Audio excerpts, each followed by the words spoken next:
ইন্দোনেশিয়ার এই ভিডিওটি গোটা ফেসবুক জুড়ে ভাইরাল হয়েছে এবং গোটা ওয়ার্ল্ডে ভাইরাল হয়েছে। এই ভিডিওটির মধ্যে দেখা যাচ্ছে যে একটি ছেলে এবং একটি মেয়ে অসামাজিক অর্থাৎ জিনা করা অবস্থায় তারা একে অপরের সাথে তাদের শরীরটা লেগে গিয়েছে, এরা ছুটতে পারছে না। অনেকে বলছে যে এর একটা অভিশাপ এবং সত্য ঘটনা, অনেকে বলছে না এটা একটা মিথ্যা ঘটনা, এর একটা বানোয়াট ঘটনা। তো এটাই জানার জন্য কৌতূহলবশত আমার ইন্দোনেশিয়ান এক ফ্রেন্ডের কাছে আমি ফোন দিলাম যে দোস্ত, ইন্দোনেশিয়া যেহেতু ঘটনাটা ঘটেছে এই বিষয়টা আসলে কতটুকু সত্য। তো সে আমাকে বলেছে ইন্দোনেশিয়া একটা মুসলিম রাষ্ট্র হওয়ার পরেও তাদের সেখানকার মানুষ প্রচুর পরিমাণে পরকিয়া করে এবং এই পরকিয়া যাতে করে সমাজ থেকে চলে যায়, এই পরকিয়া যাতে সমাজ থেকে দূর হয়, এই জন্য তারা একটি শর্ট ফিল্ম তৈরি করেছে যেখানে তারা মূল মেসেজ দিতে চেয়েছিল যে আপনি যদি পরকিয়া করেন, খারাপ কাজ করেন, তো এই খারাপ কাজ করা অবস্থায় আপনি যদি মানুষের সামনে একটা প্রকাশ পেয়ে যায় তাহলে আপনি লাঞ্ছিত হবেন এবং আপনার সম্মানটুকু আর থাকলো না। এই মেসেজগুলি বোঝানোর জন্য ইন্দোনেশিয়ার মানুষেরা এই শর্ট ফিল্মটা করেছে।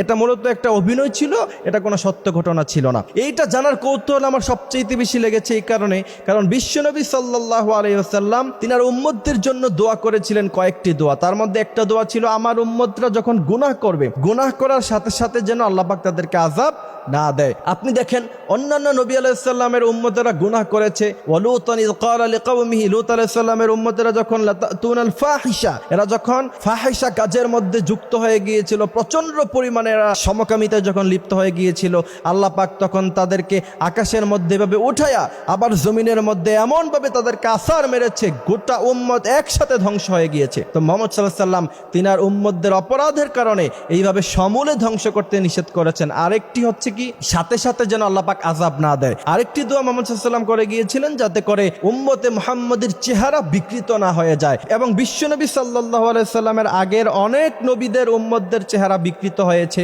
কেউ কুকুর হয়ে গিয়েছে অপরাধ করার কারণে, কারো চেহারা বানর হয়ে গিয়েছে অপরাধ করার কারণে। তো মুহাম্মদ সাল্লাল্লাহু আলাইহি ওয়াসাল্লাম দোয়া করেছেন যে আমার উম্মতদের চেহারা যাতে করে আপনি বিকৃত না করেন, এবং আল্লাহ পাক সেই দোয়া কবুল করছেন। এই কারণে মুহাম্মদ সাল্লাল্লাহু আলাইহি ওয়াসাল্লামের উম্মতরা গুনাহ করার সাথে সাথে আল্লাহ পাক তাদেরকে এমন অপদস্থ অথবা চেহারা বিকৃত করবেন না। কিন্তু এই কারণে যে আপনি গুনাহ ছাড়বেন না, আপনি গুনাহ করতেই থাকবেন, বিষয়টা এমন নয়। মুহাম্মদ সাল্লাল্লাহু আলাইহি ওয়াসাল্লামের এই দোয়ার বদৌলতে আল্লাহ পাক এখনো পর্যন্ত আমাদেরকে সেফ রেখেছেন। আর না হলে কত মানুষের চেহারা বিকৃত হয়ে যেত, কত মানুষ, সম্ভ্রান্ত মানুষ, সম্মানী মানুষ কুকুরের চেহারা হয়ে যেত।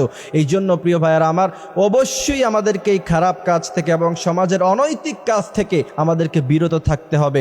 জিনার ব্যাপারে আল্লাহ সুবহানাহু ওয়া তাআলা বলেছেন লা তাকরাবুজ জিনা ইন্নাহু কানা ফাহিশা, তোমরা তো জিনা করবাই না, জিনার নিকটবর্তীও তোমরা হয় না। জিনা এটা প্রচন্ড খারাপ জিনিস। পৃথিবীর মধ্যে দুইটা গুনাহ মানুষকে সবচাইতে বেশি লাঞ্ছিত করে, এক হচ্ছে টাকার লোভ আর একটা হচ্ছে এই খারাপ মেয়েদের নেশা, জিনার নেশা। এই জন্য প্রিয় ভাইয়েরা আমার, নিজের জীবনটাকে সেভ করতে হবে। এবং আপনি যদি ভাবেন যে আপনি পৃথিবীর যেই কোনো জায়গায় অবস্থান করছেন, আল্লাহ পাক আপনাকে দেখছে, আপনি যদি এটা হৃদয়ে ভাবতে পারেন একবারের জন্য, তাহলে আপনি জিনা কেন, আপনি কোনো গুনাহই তো করতে পারেন না। এই জন্য সবসময় ভাববেন যে আল্লাহ পাক আমাকে দেখছে, আমি সবসময় মনিটরিং এর মধ্যে আছি। কিরামান কাতিবিনা ইয়ালামুনা মা তাফআলুন, আপনি কি করেন না করেন, কিরামান কাতিবিন কিন্তু দুই কাঁধ দিয়ে তিনারা লিখছেন।